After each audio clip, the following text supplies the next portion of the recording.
he brought up mass shootings, and he said, well, does political extremism lead to more mass shootings? And you could argue that it does or it doesn't, and it kind of depends on how you define mass shootings. But we certainly know that there are mass shootings that are conducted by political extremists, and they have been, regardless of what you want to say about the number.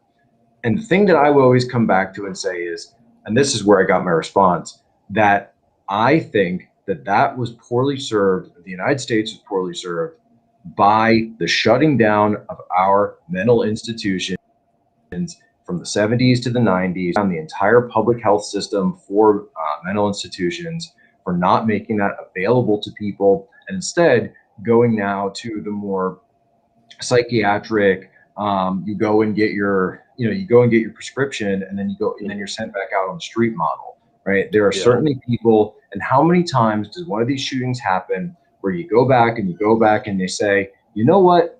I always thought there was something about this person, or I tried to report them to the police. I tried to report them to the authorities. How many times, especially in some of these cases like school shootings, unfortunately, right, that we're told that authorities did have them on the radar, but for whatever reason, nothing was ever really done about it. Well, if you had institutions where people could be cared, medical attention, could be given the proper support that they need, you would have less of an issue with this. But we shut them down rather quickly, and with a knee-jerk response to movies like One Flew Over the Cuckoo's Nest, and a couple various issues that were going on in certain parts of the country.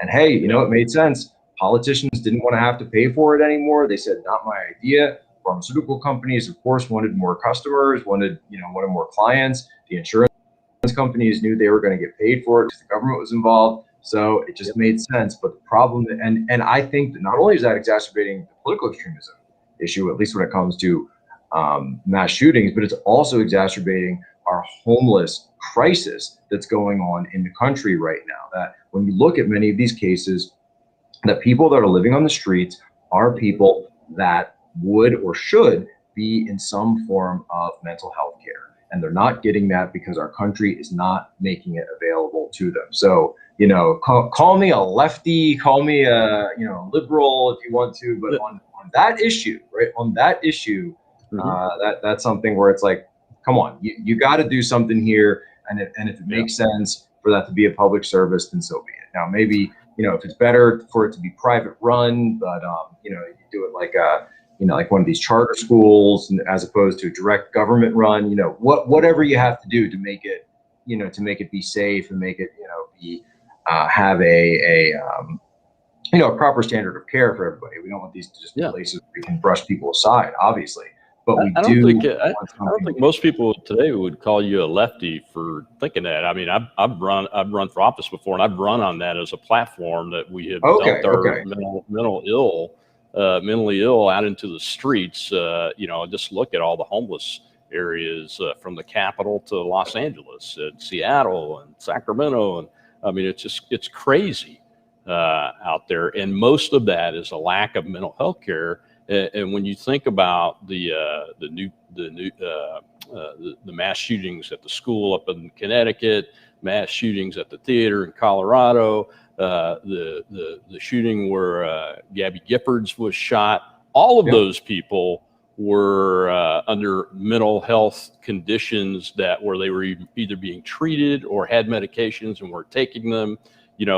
So I'm not going to say that there aren't any politically motivated mass shootings, because we know there are, especially on the jihadist side. And maybe Dylan Roof was one too. But what I am saying is that I'm in violent agreement with you, is that we've got to do something. Does government have to create facilities and all that? No, but what government does do well is provide funding and rules that go with the funding, and then enforcement of the funding. Let's make it happen. It's just like welfare. The government giving people money doesn't work. Look at how we've destroyed the African American family. The Black American family has been destroyed since the 1960s because of government policies. But there is a way to do it.